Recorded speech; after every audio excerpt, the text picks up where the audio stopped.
Good evening, Facebook, YouTube, and Twitter. This is Rich again, back for your third and final video blog of the night for Friday, May 29th, 2015, around 8:04 p.m. in Billerica, Massachusetts. Nice and sunny out. The sun's going down. It's going to be a hot one tomorrow, hot and humid, but sunny and dry.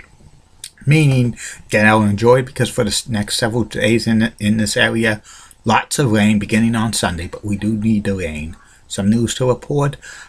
Suspended Patriots quarterback Tom Brady will have a hearing for his appeal on June 23rd in front of NFL Commissioner Roger Goodell. And also, sports writer Bob Ryan's going to be at the Billerica Public Library on the 29th of June, 1 month from now. And there's been rumors that real estate mogul Donald Trump's going to run for president of the United States in the GOP, and an announcement could be coming next week or the week after. That's about it on the news. My third and final video blog subject of the night is about the tag team, former WWE Tag Team Champions, the Head Shrinkers, Fatu and Samu. Fatu and Samu are cousins, and they're part of the Inoue family, which includes the Wild Samoans Alpha and Sika, and former WWE champion, the late great Yokozuna, and the Tonga Kid, and Haku, and The Rock, and Roman Reigns, and so many other Samoan descent wrestlers. The Head Shrinkers entered the world of sports entertainment in 1985 in the Montreal wrestling territory, international wrestling. They were billed as the new Wild Samoans. They were like Beast, and they were rule breakers or heels. They spoke no English, and they got a decent push in the Montreal territory. A lot of wrestlers feared them. In 1987, the Samu and Fatu went to the World Wrestling Council, owned by Carlos Colon, and then they had a decent push. They winning a couple of tag team titles and getting as like tough brawlers and having good matches, and also high flying moves for Samoans they were well over 300 pounds, and they bled a lot in the World Wrestling Council. In 1988, Fatu and Samu came back to the United States to wrestle for world-class championship wrestling, and they were given the name the Samoan SWAT Team, and they were managed by Buddy Jack Roberts, who was one time a member of the Fabulous Freebirds. The Samoan SWAT Team wore face paint, and they came into the ring with sticks and stuff, and they dominated the world-class tag team wrestling scene, feuding with Kerry and Kevin Von Erich and Michael PSAs and Steve Cox, winning several world-class tag team titles and the Texas tag team titles.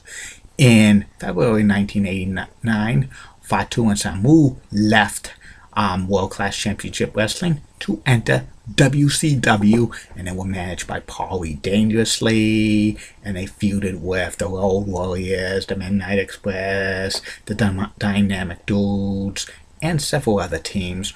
But the Samoan SWAT Team did not get too much of a major push. They got no WCW World Tag Team title shots. They were stuck as a mid-card heel team. Eventually they phased Paulie Dangerously out of the picture, and eventually Samu left WCW, but they kept Fatu, and they had Samoan Savage, who was Matt Inoue, who was like a brother to Fatu, and they got Sir Oliver Humperdinck as their manager, also nicknamed the Big Kahuna, and they were called the New Wild Samoans. The New Wild Samoans did not get too much of a big push in WCW. They were on and off television. They did not wrestle in house shows. They only made one major pay-per-view, which was Starrcade 89 and the Iron Team. By the summer of 1990, Fatu and the Samoan Savage were released from contract, and then Fatu, Samu, the Samoan Savage, and their cousin Rodney Anoli, who was Yokozuna, wrestled in several independents throughout the country for 2 years. In the summer of 1992, Fatu and Samu were given a tryout by the WWE. They had Arthur as their manager, and they were so impressed, the WWE was so impressed with the Samoans like Fatu and Samu that they gave them the gimmick, the Head Shrinkers, and Arthur was their manager. The Head Shrinkers made their WWE television debut in October of 1992 on an episode of Wrestling Challenge. The Head Shrinkers, Fatu and Samu, with Arthur, came down in the middle of a tag team match between Money Incorporated, $1 Million Man, Ted DiBiase, and IRS against the natural disasters Earthquake and Typhoon. The Typhoon and Earthquake were WWE Tag Team Champions at the time. The Head Shrinkers distracted them. That cost them the WWE Tag Team titles. And then the Head Shrinkers make the television debut. They had high-flying moves. They came in with like tropical music and stuff. And they had sticks. They didn't have the war paint, which they had in World Class or WCW. And Arthur was carried a head shrinker head. At house shows, the Head Shrinkers beat the Natural Disasters pretty easily and stuff because they were splitting up the Natural Disasters. The Head Shrinkers' first major pay-per-view match was at Survivor Series 1992 when they faced off against High Energy, who was the Rocket Owen Hart, and Coco Beware. The Head Shrinkers won that match easily, and then the Head Shrinkers continued on their role in the WWE. They faced off against the Nasty Boys and Rick and Scott Steiner at house shows throughout early 1993. The Head Shrinkers and the Nasty Boys were set to have a major feud in the WWE post WrestleMania 9. They were setting it up on a Monday Night Raw when the Head Shrinkers and the Nasty Boys had a brawl on Raw that went into the stands and stuff, but the Nasty Boys were soon released by the WWE. And then at WrestleMania 9, the Head Shrinkers, Fatu and Samu, faced off against Rick and Scott Steiner in a number one contenders match for the WWE Tag Team titles. It was a back and forth match. The Steiners won, but the Steiners looked very weak. Arthur interfered a couple of times, but to no avail. And then on house shows, the Steiners and Head Shrinkers have several rematches. The Head Shrinkers actually won most of them. At the first ever King of the Ring, 1993, the Head Shrinkers teamed with Money Incorporated and another heel team to face off against Rick and Scott Steiner and the Smoking Guns, Billy and Bart Gunn, in an 8-man tag team match. It was Billy and Bart Gunn and the Steiners beating the Head Shrinkers and Money Incorporated, because Money Incorporated and the Head Shrinkers had problems having cohesive unit and stuff, and they were teasing like a kind of a feud between Money Incorporated and the Head Shrinkers, but they did not come to pass because both were heel teams and stuff, and they didn't want who was going to be the face, who was going to be the heel. And eventually the Head Shrinkers formed an alliance with Bam Bam Bigelow. At SummerSlam 1993, it was the Head Shrinkers and Bam Bam Bigelow facing off against Tatanka and Smoking Guns in a 6-man tag team match, which was a pretty good match. Tatanka and Billy and Bart won, but the Head Shrinkers and Bam Bam Bigelow, all three of them were going off the top rope, and they were going to try to do a triple headbutt to Tatanka, but Tatanka got out of the way. But that was cool with Fatu and Samu and Bam Bam Bigelow. And then the Head Shrinkers continue their decent push and stuff, but they did not get a tag team title match because they had the Quebecers as tag team championship, Jacques and Pierre, and they didn't want to. They were also a heel team. At Survivor Series 1993, the Head Shrinkers, Bam Bam Bigelow, and Bastion Booger faced off against 4 Doinks, and this was pretty funny. The Doinks were Bushwhackers and Men on a Mission. It was pretty funny. The 4 Doinks won. And then the Head Shrinkers interfere in the casket match between Yokozuna and Undertaker at 1994 Royal Rumble. Fatu and Samu delivered the headbutts and stuff. And then the head shrinkers continue on their way, like in mid card status, and in like the spring of 1994, the head shrinkers Fatu and Samu turned face, and they still had Arthur, but they added Captain Lou Albano as their manager because Captain Lou Albano came back to the WWE around this time, and he was talking smack to the Quebecers. He says, "I got a tag team for you. I got a tag team for you." And the Quebecers, Jacques and Pierre and Johnny Paulo, their manager, who would become Raven in ECW, they were laughing. They were saying, "You got some old timers and stuff." But then the head shrinkers music plays, and then the fans cheer, and the head shrinkers come down with Arthur, and then they demanded a tag team title shot. And on a Raw in Burlington, Vermont, in April of 1994, the head shrinkers Fatu and Samu beat the Quebecers, Jacques and Pierre, to win the WWE tag team titles. Fans were going wild, and they had like Jacques and Pierre accidentally hit each other by mistake, and the head shrinkers threw the move off the top rope for the 1, 2, 3. And then for the next several months, the head shrinkers were faces, and they were co-managed by Arthur and Captain Lou Albano. This was Captain Lou Albano's final WWE Tag Team Championship with a team was the head shrinkers. And the head shrinkers feuded with such teams as Well Done, and they gave several rematches to the Quebecers and stuff. At the King of the Ring 1994, Fatu and Samu faced off against Yokozuna and Crush, a makeshift tag team, and a lot of people were saying Crush and Yokozuna were going to win the WWE tag team titles, but Lex Luger interfered in that match because he was feuding with Crush at the time. I think Fatu pinned Crush to retain the WWE tag team titles and stuff. The head shrinkers was going to face off against Bam Bam Bigelow and ILS with the $1 Million Man Ted DiBiase for the WWE Tag Team titles at SummerSlam 1994. But 2 days before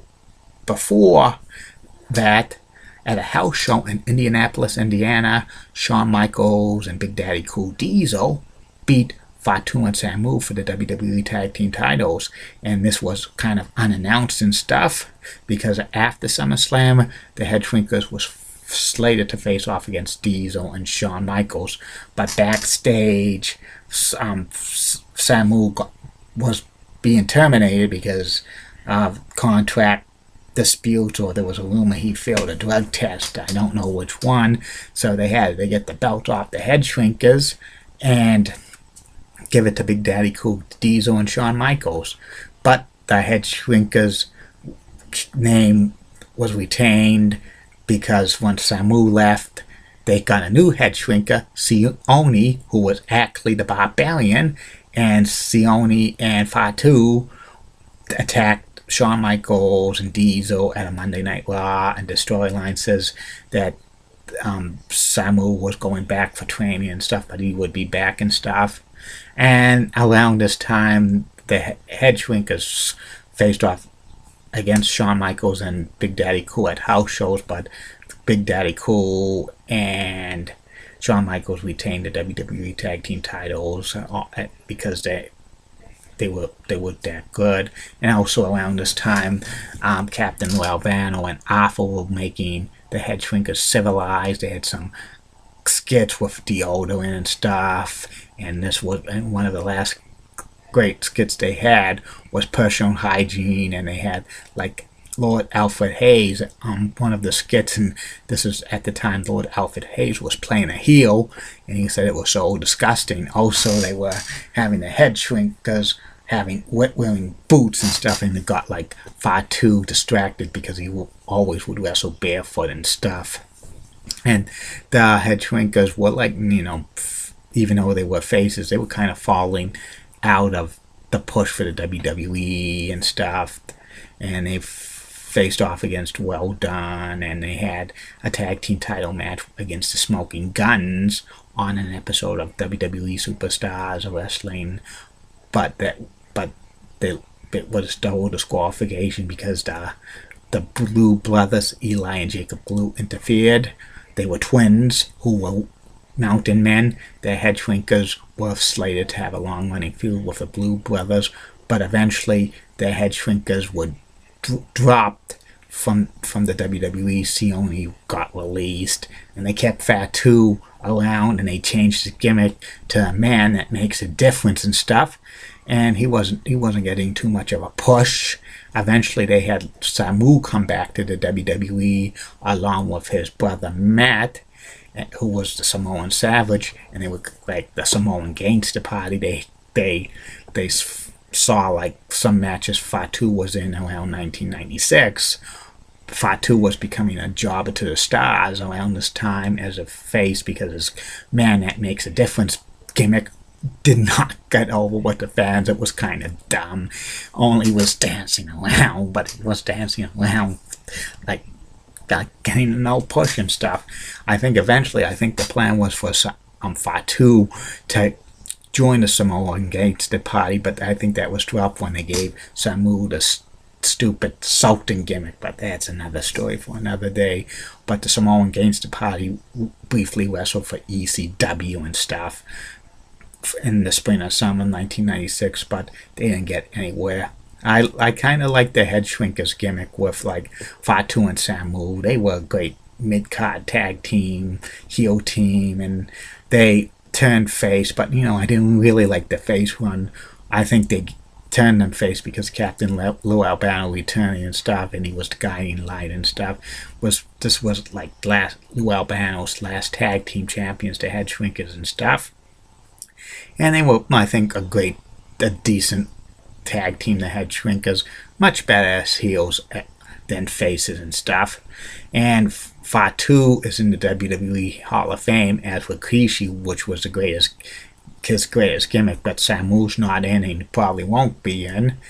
And the other ones won't be in as well with the Samoan Savage or Matt Inoue and Sione or the Barbarian, but maybe the Barbarian or Warlock could go in the WWE Hall of Fame as Palace Pain, but that's doubtful and stuff. And that's about it on Head Shrinkers, and that's about it on these video blogs. Be back tomorrow. 3 more video blogs are coming. First video blog will be about the top 10 players in Phoenix Suns history. Second video blog will be about MBTA bus route 88 from Leechman Station to Clarendon Hill. And the third and final video blog of the night will be about the Minnesota All-Stars from 1967 through 1993, the first NHL franchise in Minnesota. And have a good night, Facebook, YouTube, and Twitter. Bye now. And keep calm. And I'm a Julie Braden guy in the world of Sean Lucha. Get out.